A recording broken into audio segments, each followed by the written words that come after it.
வாலி இருப்பாரு. வாலிகிட்ட என்ன பவர்னா, வாலி கூட சண்டை போட்டீங்கன்னா உங்க பவர்ல பாதி வாலிக்கு வந்துடும். அப்ப நீங்க என்ன ஆவீங்க? மறுபடியும் சண்டை போட்டீங்கன்னா மறுபடியும் பாதியில பாதி போயிடும், கால்வாசி ஆயிடும். நேற்று வேற மாதிரி உருட்டுறாரு. அந்த இதுல இருந்து எடுத்து சொல்றாரு. நீங்க ராமரை பற்றி சொல்வதற்கு பல விஷயங்கள் இருக்குல்ல, நல்ல விஷயங்கள் எவ்வளவு இருக்குது. இதுதான் குசும்புன்றது, திமுருன்றது. எப்படியா காங்கிரஸ் ஜெயிச்சுது 100 தொகுதின்னு கேட்டா, இல்ல அது மட்டும் ஜெயிக்கணும்னு விட்டாங்க. சரி, காங்கிரஸ் 100 தொகுதி ஜெயிக்கணும்னு இவிஎம் மிஷின்ல ஆல்டர் பண்ணிட்டாங்க. ஏன்பா தப்பா நினைச்சிடக்கூடாது யாரும், அவங்களுக்கு ஒரு 100 தொகுதி கொடுத்துரு அப்படின்னு கொடுத்துட்டாங்க. அப்படின்னா இவங்க 300 தொகுதியில ஜெயிச்சிருக்கணும். இவங்க மெஜாரிட்டி இல்லாம போறாங்க. ஏன் நிதிஷ்டையும் இவர்கிட்டையும் தொங்குற மாதிரி வருது? நிறுவனமா ஏன்னா ஹேக் பண்ண முடியாதுன்னு, ஒரு தேர்தலில் தீர்மானிக்கிற அளவுக்கு நீங்க மாற்ற முடியாதுன்றது. அதை உருட்டுனதை கொஞ்சம் ஓரம் கட்டி வச்சுட்டு புது உருட்டு 41 லட்சம் வாக்காளர்கள் மகாராஷ்டிரால. அது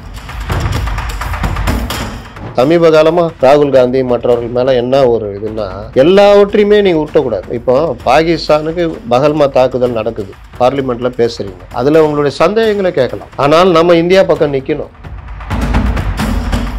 இந்த வரி விதிப்புக்கு எதிராக ஒருத்தர் பேசுறாரு, உடனே வந்துருதா இல்லையா, எடுத்து போட்டாங்கல்ல. இப்ப சிதம்பரம் பேசுறாரு, அவர்கள் பாகிஸ்தானியர்களே இல்ல, பாகிஸ்தானியர்கள் எப்படி சொல்வீர்கள்? அப்ப பாகிஸ்தான் இதை எடுத்து பயன்படுத்துமா, பயன்படுத்தாத?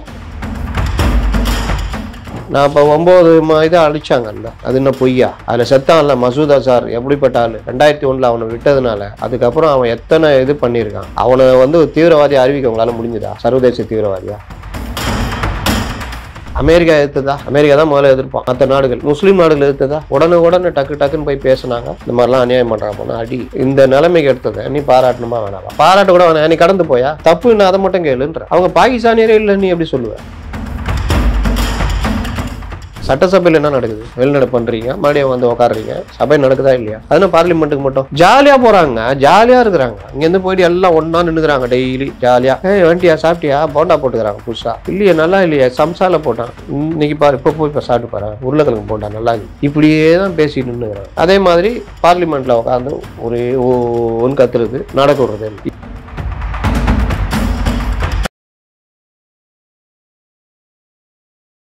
லேபர்த நேர்களுக்கு வணக்கம். இன்னைக்கு நம்ம நேர்காணல நம்ம சிறப்பு விருந்தினர் மூத்த பத்திரிகையாளரான அப்துல் முத்தலிப் சார் அவர்கள் தான். சார் வணக்கம் சார். வணக்கம் சார். ஒரு பக்கம் திருமாவளவன் திடீர்னு எம்ஜிஆரை பற்றி பேசி அது டைவர்ஷன் ஆகும்போது, இன்னொரு பக்கம் வைரமுத்து அவர்கள் கம்பன் விழாவில் போய் ராமரை போய் கொஞ்சம் இழிவாக பேசியிருக்காரு சார். அவர் புத்தி சுவாதீனம் இல்லாதவர் அப்படின்ற மாதிரி. எதுக்காக இந்த பக்கம் இப்படி, இந்த பக்கம்? அவருக்கும் கொடுத்துருப்பாங்க அசைன்மெண்ட். கலந்துகிட்ட விழா யார் விழா, அதனால அவருக்கும் அசைன்மெண்ட் கொடுத்துருப்பாங்க. ஏற்கனவே ஆண்டாள் பற்றி பேசி அவர் மண்டையில் இருக்கிற முடியெல்லாம் பிஞ்சு போச்சு. அந்த அளவுக்கு அவ்வளோ பெரிய பிரச்சனை ஆச்சு. ஆண்டாள் சர்ச்சைன்னு பெரிய பிரச்சனை ஆச்சு. ஆமாம் சார். பொதுவாக அவர் இலக்கியத்தை தான் பேசினாரு, ஆனால் ஏன் இந்த மாதிரி பேசினார்னு தெரியல. அதில் ராமர் வாலியை மறைந்தது. ராமாயணத்திலேயே ராமருக்கு ரொம்ப ராமரே சங்கடப்படுற அளவுக்கான ஒரு சந்தர்ப்பம்னா வாலி வதை தான். சுக்ரீவனை அந்த ராமர் அவர்கள் குரங்கு கூட்டம் தானே இந்த வாலி அவர்கள். வாலி சுக்ரீவன் அதில் இவர் மனைவி அவருக்கு கவர்ந்து இழுக்கிறது, ஜெயிச்ச உடனே பொண்டாட்டி வச்சுக்கிறது, இதெல்லாம் அவர்கள் இதில் அது சாதாரணம்.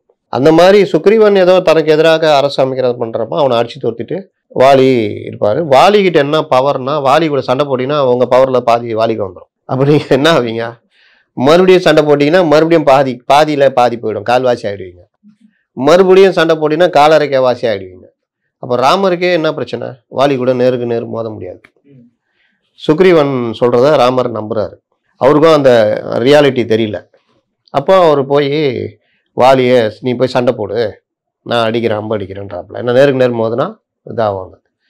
வாலி போகும்பொழுது அவங்க ஒய்ஃபு, அவங்க மனைவி நீங்கள் சண்டை போட போகாதீங்க, ஏதோ சூழ்ச்சி இருக்குது. பயந்து ஓடின சுக்ரீவன் உங்களை சண்டை கூப்பிட்றாருன்னா ஏதோ இருக்கிறது, ராமர் கூட இருக்கிறதா கேள்விப்படுறேன், உங்களை ராமர் கொல்லலாம், உங்கள் உயிருக்கு ஆபத்துன்னா. ராமர் யாரை சொல்கிற நீ? ராமச்சந்திர சக்கரவர்த்தியா சொல்கிற? அவர் எப்பேற்பட்டவர்? அவரு போய் இந்த மாதிரி அவருக்கு தெரியாதா அப்படின்ட்டு தான் வாலி சண்டைக்கு வருவாப்புல. சண்டை நடக்கும்போது 2 பேரும் ஒரே உருவமாக தான் இருப்பாங்க, ட்வின்ஸு தானே. இவர் ஒரு மாலை போட்டிருப்பாங்க, ஏதோ துளசி மாலையோ ஏதோ ஒன்று சுக்ரீவனுக்கு, அதுதான் அடையாளம். அதை வச்சு அடிச்சிருவாப்புல. அப்போ வாலி ராமன்கிட்ட பேசுறதா இருக்கும், ரொம்ப உருக்கமாக இருக்கும். சொல்லியிருந்தா நானே உயிரையே கொடுத்துருப்பேனே, உங்களை நான் எவ்வளோ நம்பினேன், என் மனைவிட்ட கூட சொல்லிட்டு வந்தேன், நீங்கள் கொஞ்சம் கேட்டுக்கலாமா நியாயத்தை, இல்லை நீங்கள் உயிரை கொடு நீ அப்படின்னா நான் கொடுக்க போகிறேன் அப்படின்ட்டு சொல்லி தான் உயிரை விடுவார். ராமர் ரொம்ப சங்கடப்பட்ட தருணம். அப்போ ராமர் இந்த மாதிரி பண்ணது பழிபாவத்துக்குரியது அப்படின்றத இவர் நேற்று வேற மாதிரி உருட்டுறாரு. அந்த இதுல இருந்து எடுத்து சொல்றாரு. நீங்க ராமரை பற்றி சொல்வதற்கு பல விஷயங்கள் இருக்குல்ல, நல்ல விஷயங்கள் எவ்வளவு இருக்குது. இதுதான் குசும்புன்றது, திமுருன்றது. அப்ப நீங்க இந்த இடத்துல ராமரை அவமானப்படுத்துவதாக நினைத்து கொண்டு வால்மீகி மன்னிக்கவில்லை, ஆனால் கம்பன் மன்னித்து விட்டார். வால்மீகி வந்து இந்த எம்ப்ரேஸ்மெண்ட்டை கரெக்டாக பதிவு பண்ணியிருப்பாரு. நமக்கே இருக்கும்ல, ஒரு அப்புறாணி போய் அடிச்சிட்டோம்டா தேவையில்லாம, நம்மளை நம்புறான், நம்மளை நம்ம பக்தனா இருக்கிறான். இவர்கள் சண்டையில உண்மை என்னன்னு கூட நம்ம இது பண்ணாம, சரி அவனுடைய நியாயம் கூப்பிட்டு கூட பேசியிருக்கலாம். அடிச்சிட்டோமே, அவனு என்ன சொல்றான் கேட்டு இருந்தா என் உயிரையே கொடுத்துருப்பேனே. நான் நினைக்கவே இல்லை ராமா நீங்க இப்படி பண்ணுவீங்கன்னு. நீங்க யாரு அப்படி சொல்லிதான் உயிரை விடுவான். அப்ப அது ஒரு சங்கடமான ஒரு இடம். அதை வால்மீகி மன்னிக்கல. ஆனா கம்பர் வந்து எப்படி சொல்றாருன்னா, மனைவியை இழந்த ஒருவன் மனப்பிறழ்வுல இருக்கிறான், ஒரு டென்ஷன், மன உளைச்சல், அவன் வந்து இதா இருக்கான். அந்த மனநிலைனா கிட்டத்தட்ட மனப்பிறல் உள்ளவன் செய்யற தப்பு அப்படின்னால கம்பன் அதை நியாயப்படுத்துறாரு. ராமர் சரியான மைண்ட்ல இருந்தா பண்ணியிருக்க மாட்டாருன்னு சொல்றாருன்னு இவரு அதை போய் எடுத்து சொல்றாரு. இதுதான் விஷயம். அப்போ இந்த மாதிரி விவகாரத்துல எந்த இடத்துல என்ன பேசணும்னு ஒண்ணு இருக்கு. ராமரை பற்றி நீங்கள் கம்பன் விழாவில் பேசணும்னா எவ்வளவு அருமையான அற்புதமான இதெல்லாம் இருக்கு. ஒரு தவளை ராமர் காலில் மாட்டிக்கும், மிதிச்சிருவார். அந்த இது இலங்கைக்கு இது கல், அந்த இதெல்லாம் அணில் கூட உதவும்ல, கோடு போட்டாருன்னு சொல்லுவாங்கள்ல, அந்த மாதிரி இது எல்லாமே இது தானே, காவியங்கள் தானே. அப்போ அந்த காவியங்களை இவருடைய குருநாதர் இருக்காருல்ல, யாரு, கண்ணதாசன், அவர் அழகா சிலாகிச்சு பல இடங்கள்ல பதிவு பண்ணியிருப்பார். நீங்க இந்த படம் ராஜபட் ரங்கதுரையில அம்மம்மா தம்பி என்று நம்பி நான் இது போன்ற வேஷத்தில் மன்னன் அல்லவேன்னு வரும். அதுல வந்து அது இன்னொரு பாட்டு வரும். ரெண்டுத்துலையுமே ராமாயணத்துல இருக்கிற பகுதியை சொல்லி இருக்கும். அற்புதமான வரிகள். ராமர் வந்து போகும்போது இலங்கையும் லட்சுமணன் எப்படி கலங்கினாரு அப்படின்றதெல்லாம் வரும். அந்த மாதிரி வரிகள் வரும். மகாபாரதத்தில் எடுப்பார். அறிவை கொடுத்ததோ துரோணரின் கௌரவம், அவர் மேல் தொடுத்ததோ அர்ஜுனன் கௌரவம், நடந்தது அந்த நாள் பாரதம், நடக்குது இப்போ அது கௌரவன்ற மாதிரி இது வரும் அந்த கௌரவம் படத்துல பாட்டு. அந்த மாதிரி இலக்கியத்திற்கு அழகாக வார்த்தைகளை எடுத்து 3 அடி மண் கேட்டான் வாமனன் உலகிலே, 3 வைத்ததும் மன்னவன் தலையிலேன்னு வரும். இந்த வாமன அவதாரம் பத்தி இது. அந்த மாதிரி எங்க எதை பயன்படுத்தணும் பயன்படுத்துறது தான் கவிஞர்களுடையது. அதுல வன்மத்தை புகுத்துறது கவிஞர்கள் வேலை இல்லை. இது சேர்ந்த இடம் அப்படி. அப்போ அதுல நீங்க அந்த தவளை இது சொன்னால மிதிச்சிருவாரு தகலை. அப்ப காலை எடுத்துட்டு பார்த்தா அது குற்றுயிரும் குளையுருமா இருக்கும். ராமர் பதறி போய் மேல கால் வைக்கும் போதே கத்திருக்கலாம்ல, இந்த மாதிரி இருக்கே, ஒரு குரல் கொடுத்துருக்கலாம்ல. அப்ப அந்த தவளை சொல்லும், ராமா மற்றவங்களால எனக்கு துன்பம் வந்தா நான் ராமான்னு சொல்லுவேன், எனக்கு இது கிடைக்கும். ராமராலே அந்த துன்பம் வந்தா நான் எங்க போய் முறையிடுவேன் அப்படின்னு. அதெல்லாம் ஒரு இலக்கிய செறி சூழ்ந்த ஒரு விஷயங்கள். அதெல்லாம் பல இடங்கள்ல அதை நீ உதாரணமா பயன்படுத்தலாம். அப்போ இந்த மாதிரி விஷயங்கள்லாம் பேசுறது தான் ஒரு கவிஞர். நீங்க பலர் பேசுறாங்கல்ல, இவரெல்லாம் நெல்லை கண்ணன் எல்லாம், அந்த இன்னொருத்தர் இருக்காரு இப்போ சினிமாலாம் நடிச்சுட்டு இருக்காரு. அந்த மாதிரி பலரும் வந்து ராமாயணம் பற்றி விவாதங்கள்லாம் நடக்கும் தெரியுமா. ராவணன் நல்லவனா, ராமர் இதுவா, அந்த விஷயம் நடக்கும். ராமருக்கும் வாலி வதம் பத்தியே ஒரு தனி எபிசோட்ல நடக்கும். அங்கெல்லாம் கூட கௌரவமா தான் ராமரை பேசுவாங்க. புத்தி பிறந்தவன் இந்த மாதிரி போய் பண்ணான்றது மாதிரிலாம் பதிவு பண்ண மாட்டாங்க. அப்போ இந்த மாதிரி எந்த இடம் பொருள் ஏவல் அது ஒன்று. இது என்ன, இது கூட ஒரு டைவர்ஷனாக இருக்குன்னு நினைக்கிறேன். பாஜக காரங்க இதுக்கு பின்னாடி ஓடு அப்படின்னு, அப்படியே ஓடு, இங்கே அது விடு, ராமரை திட்டாம்பா அப்படி ஓடு அப்படின்னு. எடப்பாடி பழனிசாமி அவர்கள் ஏற்கனவே நார்த் இந்தியாவில் வந்து ஓட் சோரி அப்படின்ற ஒன்று ஃபேமஸ் ஆகிட்டு இருக்கு. இங்கே எடப்பாடி பழனிசாமியில் குற்றச்சாட்டு வைக்கிறாரு சார். ஒரே தொகுதியில் 20,000 வாக்குகள் மேலே வந்து திருடப்பட்டிருக்கு, அதாவது பொய் வாக்குகள் இருக்கு அப்படின்ற மாதிரி குற்றச்சாட்டு வைக்கிறாரு சார். எந்த அளவுக்கு உண்மை சார் இது? இந்த எலெக்ஷனில் இப்போ நடந்த 2024 எலெக்ஷன்லேயே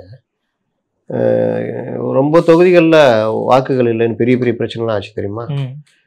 பலருடைய திமுகவுக்கு எதிராக போட்டவர்கள் வாக்குகளே பல இது இல்லைன்றதெல்லாம் பெருசா போச்சு. ஆர்கே நகர்ல பிரச்சனை ஆச்சு. பல இடங்கள்ல அவரவர்கள் கிடைக்கும் போது அவரவர்கள் விளையாடி கொண்டிருக்கிறார்கள், இவர்களும் விளையாடி கொண்டிருக்கிறார்கள். EVM machine தப்புன்னுவாங்க.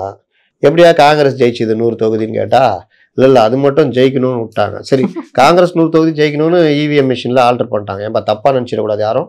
அவங்களுக்கு ஒரு 100 தொகுதி கொடுத்துரு அப்படின்னு கொடுத்துட்டாங்க. அப்படின்னா இவங்க 300 தொகுதியில் ஜெயிச்சிருக்கணும். இவங்க மெஜாரிட்டி இல்லாமல் போகிறாங்க. ஏன் நிதிஷ்டையும் இவர்கிட்டையும் தொங்குற மாதிரி வருது? ஏன் உத்தரப்பிரதேசிலே தோக்குற மாதிரி பண்ணுறாங்க? தமிழ்நாட்டில் 6 தொகுதி பாஜக ஜெயிச்சிரும்னு எல்லாருமே சொல்லிட்டு இருந்தாங்க. அண்ணாமலை ஜெயிச்சிருவாரு, நயினார் ஜெயிச்சிருவாரு, பொன்னார் ஜெயிச்சிருவாரு, இங்கே தமிழிசை ஜெயிச்சிருவாங்க, மதுரையில் இவர் ஜெயிச்சிருவாரு, சீனிவாசன் ஜெயிச்சிருவான்ற மாதிரிலாம் ஓடிச்சு.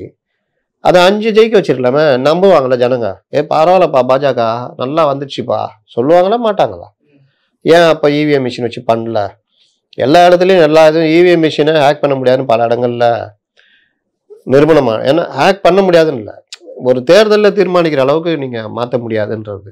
அதை உருட்டுனதை கொஞ்சம் ஓரம் கட்டி வச்சுட்டு புது உருட்டு 41 லட்சம் வாக்காளர்கள் மகாராஷ்டிராவில் அதுன்னு ரைட்டு. அது என்ன உண்மைன்றதை விசாரணை மூலயமா சுப்ரீம் கோர்ட்டு கேட்டிருக்குது. இதுலேயும் நீக்கப்பட்ட வாக்காளர்கள் சம்பந்தமாக பீகார்லேயும் கேட்டிருக்கு. அது பட்டியலெலாம் கொடுங்கன்னு. தேர்தல் ஆணையம் சைடு நியாயமாக இருந்தால் தேர்தல் ஆணையம் சைடு இதாகட்டும், உச்சநீதிமன்றம் தான் தீர்மானிக்கும். இல்லை இவர்கள் உருட்டு. ஏன்னா எனக்கு சமீப காலமாக ராகுல் காந்தி மற்றவர்கள் மேலே என்ன ஒரு இதுன்னா, எல்லாவற்றையுமே நீங்கள் உருட்டக்கூடாது. இப்போ பாகிஸ்தானுக்கு பகல்மா தாக்குதல் நடக்குது, பார்லிமெண்ட்டில் பேசுகிறீங்க, அதில் உங்களுடைய சந்தேகங்களை கேட்கலாம். ஆனால் நம்ம இந்தியா பக்கம் நிற்கணும். ஆமாம், ஒரு தாக்குதல் நடந்து இந்திய அரசு தான் சண்டை போடுது பாகிஸ்தானோட. மோடி இல்லை, ராஜ்நாத் சிங் இல்லை, அமித்ஷா இல்லை. அப்போ இந்திய அரசு சண்டை போடும் பொழுது நம்முடைய இந்திய இராணுவம் உயிரை பணையம் வச்சு பண்ணுறாங்க. அவன் எல்லையில் 120 கிலோமீட்டர் உள்ள ஊடுருவி நேராக வர முடியாது. கிராமத்தில் கிராமத்து மக்களாக தங்கி இருந்து ஒரு நல்ல நாள் பார்த்து அடிக்கிறான். அது இன்டெலிஜென்ஸ் ஃபெயிலியரு, அதை குறிப்பிடுங்க, தப்பு கிடையாது. ஆனால் அவன் பாகிஸ்தானியரா? இங்கே இருந்து அடிக்கிறான். பாகிஸ்தான்காரங்க வந்தாங்களா? நீங்கள் எப்படி அவங்கள பாகிஸ்தான் சொல்லுவீங்க? தசை திருப்புறீங்கன்னு சிதம்பரம் பேசுகிறார். நீங்கள் ஒரு விஷயம் பாருங்கள், பாகிஸ்தான் பார்லிமெண்ட்டில் இந்தியாவுக்கு ஆதரவாக எதிர்கட்சி தலைவர் ஒருத்தர் பேசினார்னா இங்கே இருக்கிற ஊடகங்கள் எடுத்து போடுமா போடாதா? பாகிஸ்தானுக்கு எதிராக இந்தியாவுக்கு ஆதரவாக பேசுகிறாரு, பாகிஸ்தான் இதில் அயோக்கியத்தனம் பண்ணியிருக்குன்னு தெரிஞ்சிச்சா அவங்க நாட்டிலேயே இது பண்ணுறான். இப்போ அமெரிக்காவில் ட்ரம்புக்கு எதிராக இந்த வரி விதிப்புக்கு எதிராக ஒருத்தர் பேசுகிறாரு, உடனே வந்துருதா இல்லையா? எடுத்து போட்டாங்கல்ல. இப்போ சிதம்பரம் பேசுகிறாரு, அவர்கள் பாகிஸ்தானியர்களே இல்லை, பாகிஸ்தானியர்கள் எப்படி சொல்வீர்கள் அப்படின்னு. அப்போ பாகிஸ்தான் இதை எடுத்து பயன்படுத்தும். அப்போ உங்க வார்த்தைகள் எவ்வளோ முக்கியம்.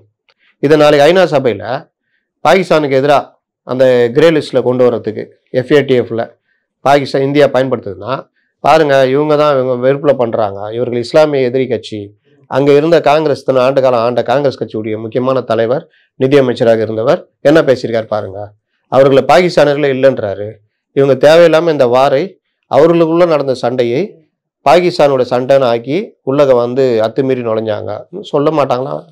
நிச்சயமா சார். அப்போ நீங்கள் யார் பக்கம் நிற்கணும்? இதுதான் எனக்கு இவர்கள் மேலே வெறுப்பாகுது. நீங்கள் ஃபஸ்ட்டு இந்தியா பக்கம் நிற்கிறோன்னு சொல்லணும்.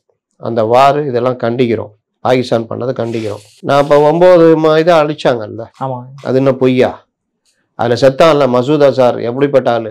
2001 அவனை விட்டதுனால அதுக்கப்புறம் அவன் எத்தனை இது பண்ணியிருக்கான். அவனை தீவிரவாதி அறிவிக்க உங்களால் முடிஞ்சுதா? சர்வதேச தீவிரவாதியா? இந்த கவர்மெண்ட்லாம் வந்த பிறகு தான் அவன் சைனாவெல்லாம் போய் நோண்டி பிரிட்டனெல்லாம் நோண்டின பிறகு தான் அவனுக்கு தனக்குன்னு வந்த பிறகு அவன் மசூத் அசார் சர்வதேச தீவிரவாதின்னு அறிவிச்சான். அதுக்கு முன்னாடி வரைக்கும் சைனாவும் பிரிட்டன்லாம் பாகிஸ்தானுக்கு ஆதரவாக தடுத்துருந்தானுங்க. இன்னொரு பின் லேடனாக தானே உருவாகிட்டு இருக்கிறான் அவன். அப்போ இந்த விஷயங்களை எடுத்து போகிற இது கூட உங்களுக்கு இல்லையே. பார்லிமெண்ட் அட்டாக்லேருந்து பல விஷயங்களுக்கு நீங்கள் போய் கையேந்திட்டு இருந்தீங்க, உங்கள் ஆதாரத்தை கொடுங்கன்னு. இவர்கள் பார்த்துக்கிட்டே இருந்தாங்க. பேட்டா எங்கே நீ இங்கேயா? இப்போ அடி ஸ்ட்ரைக்கிங் அடித்து 9 இடம் அடிச்சண்டா, இந்தாடா மசூத் அசாருடைய இவனை செத்து போயிட்டான். அங்கே பாகிஸ்தான் இராணுவத்துலேருந்து எல்லாம் அந்த இடத்துல சபதம் நட்டுறாங்களா, அதுவும் வெளியே வந்துச்சா? அதையும் தூக்கிட்டு போய் உலக நாடுகளுங்க பாருங்க. தீவிரவாதி ஒருத்தன் செத்து போயிருக்கான், அவனுக்கு ஆதரவாக இவனுங்க உறுதியாக இருக்கிறானுங்க பாருங்கன்னு. எந்த நாடாவது நம்முடைய அந்த ஆப்ரேஷனை இல்லாட்டி நம்ம பாகிஸ்தானை அடிச்சதை எதிர்த்ததா? அமெரிக்கா எதிர்த்ததா? அமெரிக்கா தான் முதல்ல எதிர்ப்பான். மற்ற நாடுகள், முஸ்லீம் நாடுகள் எதிர்த்ததா?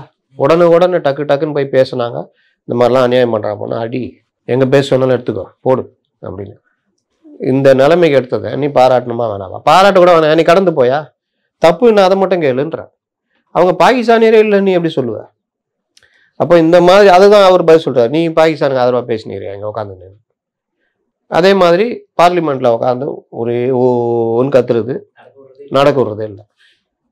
ஏன்னா போராட்டம் நடத்துங்க, ஸ்தம்பிக்க வைங்க, ஒரு 1 hour. அதுக்கப்புறம் அவையை நடத்தணும்ல. அவை கூடுவது இந்தியா முழுவதுக்குமான நலன் விஷயங்கள் தானே. சட்டசபையில் என்ன நடக்குது? வெளிநடப்பு பண்ணுறீங்க, மறுபடியும் வந்து உக்காடுறீங்க. சபை நடக்குதா இல்லையா? அதனால் பார்லிமெண்ட்டுக்கு மட்டும் ஜாலியாக போகிறாங்க, ஜாலியாக இருக்கிறாங்க. இங்கேருந்து போயிட்டு எல்லாம் ஒன்றா நின்றுக்கிறாங்க டெய்லி ஜாலியாக. வண்டியா சாப்பிட்டியா? போண்டா போட்டுக்கிறாங்க புதுசாக. இல்லையே நல்லா இல்லையே, சம்சாவில் போட்டான். இன்னைக்கு பாரு, இப்போ போய் இப்போ சாப்பிட்டு பாரு, உருளைக்கிழங்கு போண்டா நல்லா இருக்குது. இப்படியே தான் பேசி நின்றுக்கிறாங்க. பாருங்களேன், அவங்க கொஞ்சம் கூட மக்கள் பிரச்சனைக்காக அந்த கோபாவேசம் அதெல்லாம் கிடையாது. இதுதான் இன்னைக்கு நிலைமையா இருக்குது. ஓகே சார், இந்த ஓட்டு சோரி இந்த எடப்பாடி பழனிசாமி குற்றச்சாட்டு வச்சது சார், அப்புறம் அது ரியாலிட்டி? அது விசாரணையில் தாங்க தெரியும். அந்த குற்றச்சாட்டு வந்துச்சு 2024 இந்த எலெக்ஷன்லாம் வந்துச்சு. அதோடைய உண்மைத்தன்மை என்னன்னா நமக்கு தெரியாது, போக போக தான் தெரியும். ஓகே சார், உங்கள் அற்புதமான கருத்து லேபாக பகிர்ந்திருக்கு. மிக்க நன்றி சார்.